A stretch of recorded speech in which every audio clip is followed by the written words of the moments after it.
Sadyang napakasarap nga namang mabuhay sa probinsya, oh. Ang daming libre. Ayun, namumulot kami ng clams. Aming uulamin mamayang gabi. Ganito ang aming buhay. Napakalaya. Parang walang problema, pero may problema. Hindi na mabilang-bilang. But anyway, we are so grateful. Dapat lang na magpasalamat tayo araw-araw, anuman ang pinagdaraanan mo sa buhay. Kailangan talaga na matibay ka.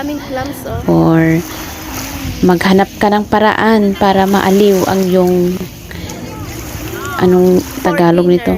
Para maaliw ang yung feelings in English. Mahirap tayong magtagalog kahit Pilipino tayo. Oh, wow. You see? Kaya nga gumaganda at gumaganda ang mga Pilipina kasi malulusog ang kanilang clams. Ang gaganda nila. O, namumuro.